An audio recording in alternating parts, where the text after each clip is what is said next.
Hello everybody, today I'm watching Daniel Dancer, History's Biggest Cheapskate by Salmonella Academy. I have watched TLC Cheapskates many times, even though I'm pretty sure most of them were just fake. I believe most of the actors actually came out and said the show was entirely fake and they're not cheapskates, but whatever. So I've seen a lot. Even though it was fake, they were pretty fucking cheap. Let's see just how cheap this guy is.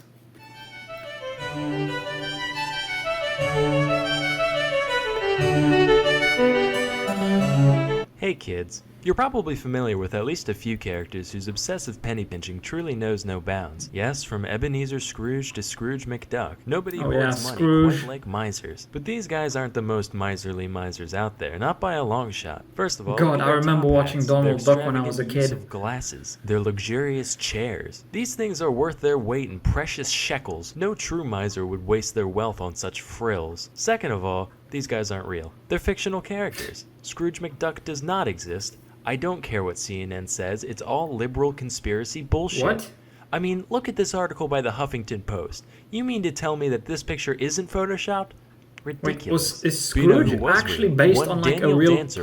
London, England. Born Maybe in he's based on this guy. 1716, Daniel's father died at a young age, leaving behind a large agricultural estate for Daniel to oversee. When it was first inherited, the property brought in a few £100s a year, which doesn't sound like much today. Back then, that was given way a more. general laborer could be expected to make around £19 per year in 1710. God. It's safe to say that Dancer could afford to live a fairly lavish lifestyle off his passive income alone. But Dan was like, Pretty much, all this yeah. food and clothing. I mean, back and then stuff money is was alright, worth but a lot you know what I more. really like? Owning money. Say, how much does a pound cost? Well, that's a complicated question, Daniel. Can currency really be said to have intrinsic value? Some economists believe that. I mean, £300 back then Jesus, that's a lot. would probably I be better like start a couple saving. thousand This began one today, of the most intentionally if not even frugal more. lifestyles history has ever seen. Let me walk you through a few of Dancer's day-to-day habits. First of all, soap, don't even think about it. The closest thing to bathing that Daniel did was during the summer months, So just when water? once or twice a week, he'd wade into the nearby pond and scrub his face with a handful of sand. Say what you will, but what he lacked in deodorization, He would scrub his certainly face made up off for if in he did that. exfoliation. Admittedly, all of London probably reeked to high hell back then, so while Daniel's smell might not have tipped people off to his eccentricity, Wouldn't his that clothes almost river be certainly full did. of On a good day, he'd be seen crap in one of his coats, and which were homemade trash? patchwork abominations of various garments that Dancer found on the streets and local dust heaps, looking like a walking dementia patient sewing circle. Similarly, all his shoes were either scavenged or Frankensteined out of other pairs of shoes he already owned, with the whole ensemble being barely held together with haphazardly You might as tied well just bands not wear made of shoes the at hay that grown point. on his estate. In fact, Although a lot actually, of the time, no, it's he probably ditched better to normal at clothes least wear altogether and something. just wear the hay.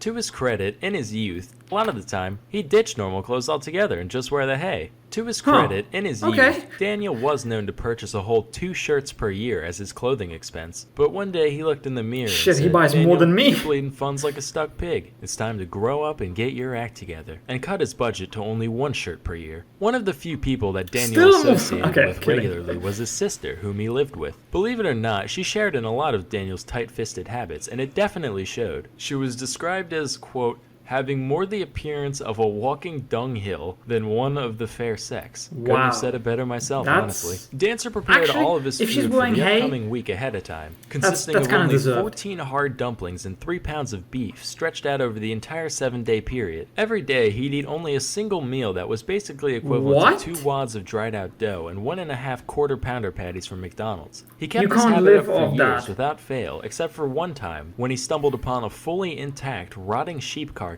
during his Don't daily eat stroll. it.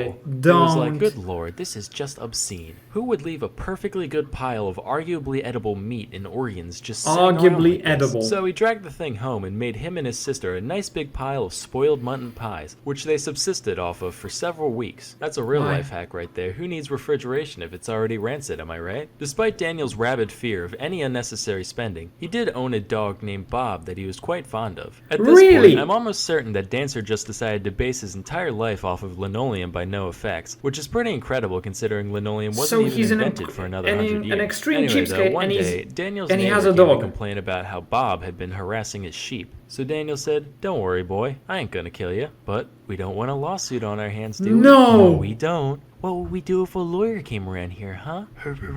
Don't eat the dog. That's right, and make his children watch, yeah. So he decided to take the dog to the local farrier, which is basically a blacksmith that specializes in horseshoes and the like. Hey, could you make my dog, like, not have teeth anymore? What kind of business you think I'm running here, boy? Come on, man, you filed down That's horses' so hooves for a cruel. living. Teeth are just tiny mouth hooves. That's close. Sorry, buddy, but close only counts in horseshoes and hand grenades.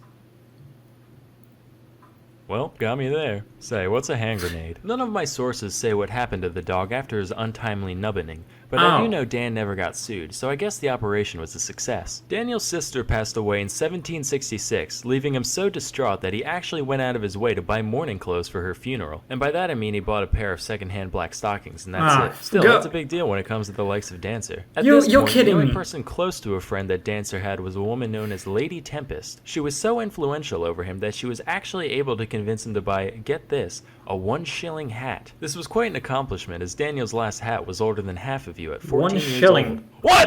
How much even is that? I'm not! You don't! What? This was quite an accomplishment, as Daniel's last hat was older than half of you at 14 years old. What? I'm not! You don't! Meow. You. Of course, the next time Lady Tempest went to hang out with him, he was still wearing his old disgusting hat. When questioned about the one he bought, he goes, "Oh yeah, that frilly old thing. Sold it for a 6-pence profit. Super easy too. I tell you, forget house flipping. Hat flipping is going to be the cool new thing pretty soon." Lo and behold, 250 years later, he was wrong.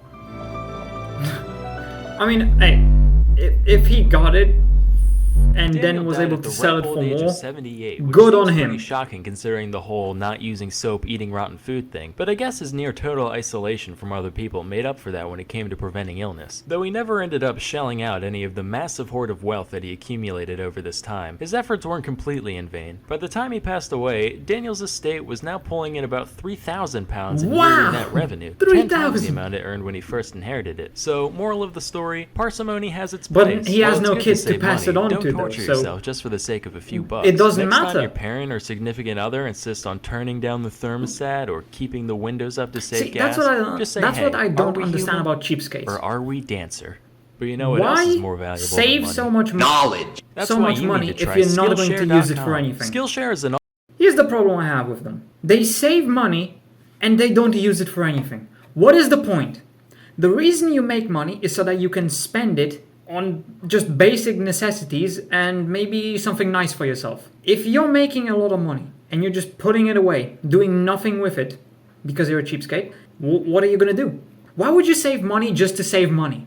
If you're saving for something that's expensive and you need to save up for like a few years or something, that's fine.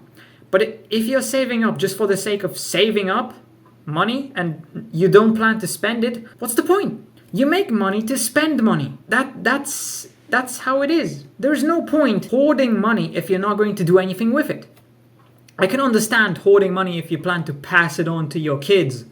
But this guy, he didn't have kids. So what happened to all his money? Did the government take it? Probably.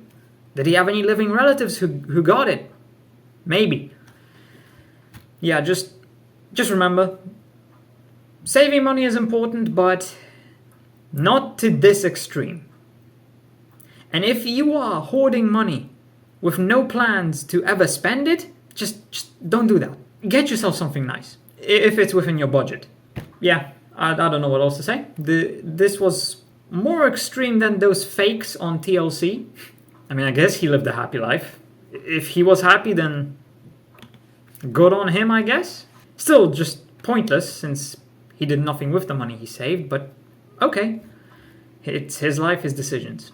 So yeah, leave a like, subscribe, comment. The link to my Discord server is down in the description below, so check that out if you want. And I will see you in the next video.